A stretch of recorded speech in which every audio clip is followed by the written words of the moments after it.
Op hires a private investigator on her sus husband and finds out about his disgusting sex addiction and affair. Husband demands for forgiveness and threatens to marry the other woman if Op does not comply.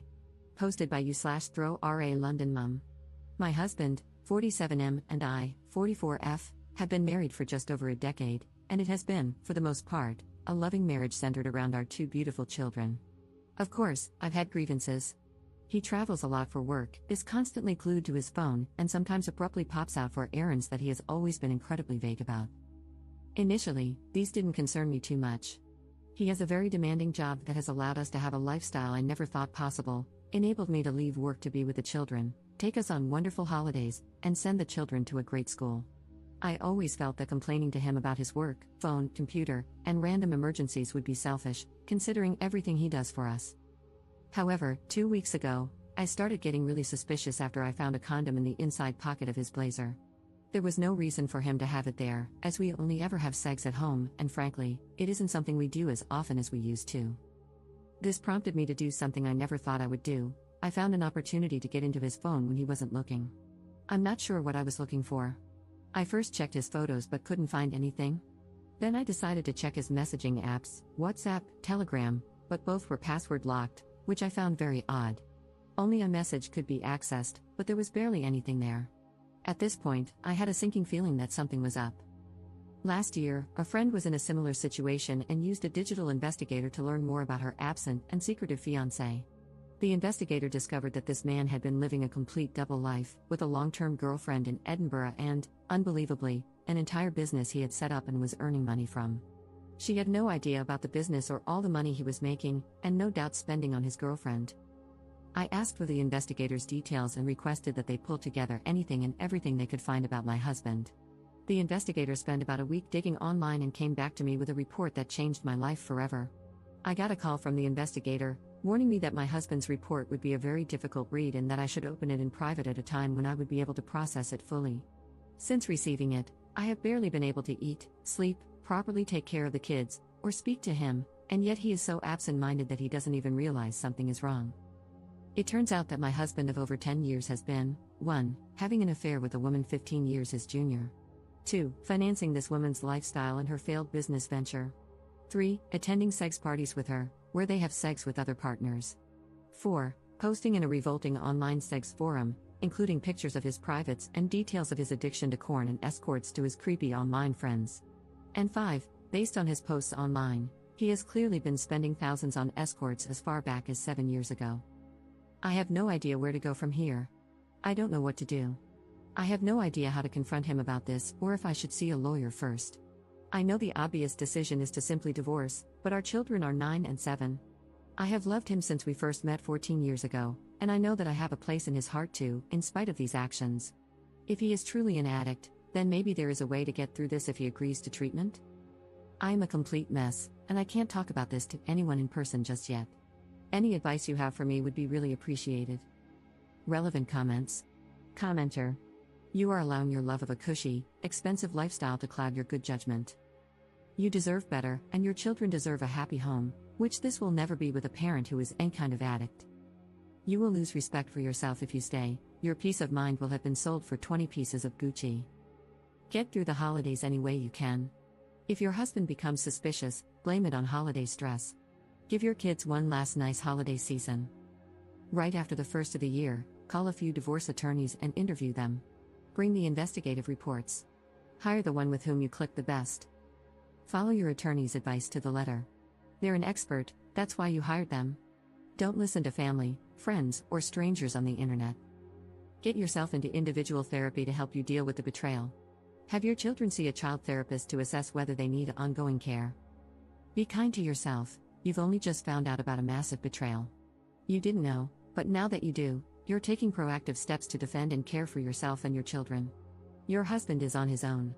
He can get into therapy or not, it's not your problem, and don't take it on as one. Your plate will be plentiful with your business and that of your 2 children. Wishing you and your children a peaceful and joy-filled 2025 as you move together into a new life.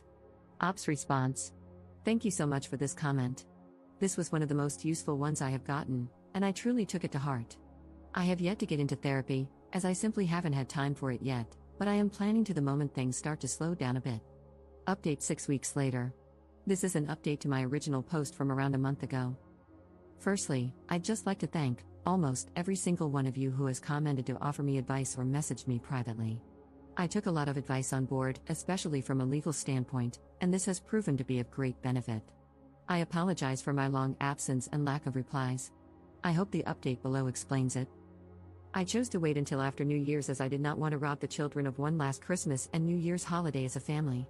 In the meantime, I researched solicitors and sought recommendations from trusted friends. Rather humiliatingly, after much urging on this website, I also scheduled and went through with an STI test. It was horrifically embarrassing, but I am relieved to say that it came back negative. I don't know how I could have coped if he had gotten me sick because of his revolting actions. He made my job incredibly easy by flying out for a work trip, not that anything he says could ever be trusted, on the 2nd, and I immediately got the ball rolling, met with the solicitor, packed up all of his belongings into 6 suitcases, had the locks changed, and spoke to a child psychologist to work out the best way to explain things to the kids, who are far too young to understand the full picture, of course. Fast forward to a week later, and upon his return, I, having made sure the children were picked up by my mother after school, greeted him with a hallway full of suitcases and divorce papers. I had printed out the report in full and started walking him through it before he broke down in tears. It was a compulsion, he was unbelievably stressed, and if I left him, he would have no choice but to marry the other woman, whereas he would end it immediately if I took him back. This last part was truly the nail in the coffin. I don't think he even realized just how manipulative a comment that was. After hours of back and forth and his groveling, he gave up. He was left at the bottom of the stairs in the entrance to our home with his suitcases, waiting for a cab to take him to God knows where. There is still a lengthy legal process ahead, and unfortunately, it turns out that his infidelity doesn't really impact how assets might be divided following the legal battle. However, I'm confident that my solicitor will get the outcome I need to keep the house and live independently. In terms of the children, I would rather not discuss them to maintain privacy, but it has been an incredibly difficult adjustment, and sometimes I do feel guilty. As for myself, I am still completely heartbroken, and frankly, I don't ever hope to find love again. I just don't think I can quite trust like that anymore. Finally, I'd just like to add that while most comments have been lovely and supportive, I did receive a number of comments and private messages blaming me for my soon-to-be ex-husband's behavior, claiming I did not give him sufficient sexual attention and that I shouldn't complain because he provided me with a certain lifestyle. Firstly, these comments are awful and betray a repulsive worldview regarding sex, intimacy, and marriage. Secondly, our ailing sex life was not my doing and was, at times, a criticism I myself had of our relationship, not the other way around. Thirdly, just because someone provides you with a lifestyle does not entitle them to treat you as if you're nothing, with no respect, no honesty.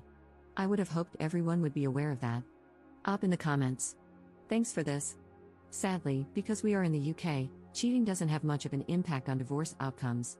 However, my solicitor is among the best in the UK, and I trust that we're going to do some real damage. Second update 3 weeks later. I never imagined that a single Reddit post would change my life in such a profound way. To everyone who commented, messaged, and supported me, thank you. Your advice, encouragement, and even tough love gave me the clarity and strength I desperately needed. I'm truly sorry if I appeared to have ignored some of your comments and DMs. I just wanted to thank you all and leave this final update. I will check and try to respond to messages and comments as much as I can. In the weeks following my last update, I have been navigating a completely new reality.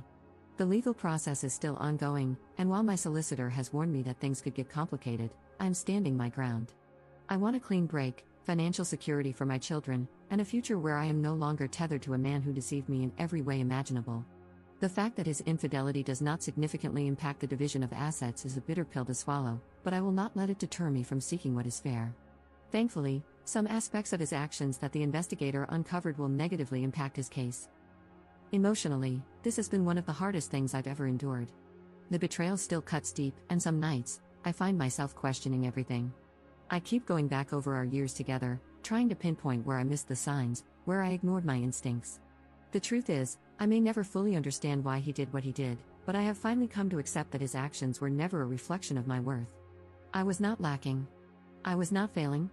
He was. Since our separation, my soon-to-be ex-husband has fluctuated between remorseful and completely delusional. One day, he is begging for another chance, promising to change, telling me he will attend therapy and fight for our family. The next, he is enraged that I have ruined his life and taken away the stability he had with our children. He has tried to paint himself as the victim, conveniently glossing over his years of deceit and betrayal. At one point, he even suggested that we could remain partners but live separate lives, his way of trying to have his cake and eat it too. The most frustrating part has been his argument that this was a mental health issue or an addiction issue. In reality, it is 100% an entitlement issue. I have a lot of supportive people on here to thank for making that very clear to me at a time when I was doubting this. The manipulation has been exhausting. He has reached out to mutual friends, attempting to garner sympathy and twist the narrative. I have had to set firm boundaries and remind myself that I owe him nothing. The man I thought I knew is gone, if he ever truly existed at all. His behavior in the past few weeks has only reinforced my decision to walk away for good. For those wondering about co-parenting, it is a work in progress. I won't share too much for privacy reasons, but he is currently on supervised visits while we establish a longer-term arrangement. The children are adjusting as best they can, and I am doing everything in my power to keep their lives as stable as possible. They are my focus now, and their well-being is my only priority. As for myself, I am healing, slowly but surely. I have reconnected with old friends, thrown myself into activities that bring me joy, and even started to look toward the future with something resembling hope. I won't lie, trusting again feels impossible right now. Love, at least the kind I believed in, feels like a distant and naive concept. But I also know that I am stronger than I ever thought I was, and that gives me faith that I will rebuild, in time, in my own way. I could never have imagined getting through this when I made my first post. Yet here I am on the other end of it. Still standing. To those who may find themselves in a similar situation, please trust your instincts. Do not gaslight yourself into ignoring the signs. If you don't have 100% certainty, find a way to get it like I did.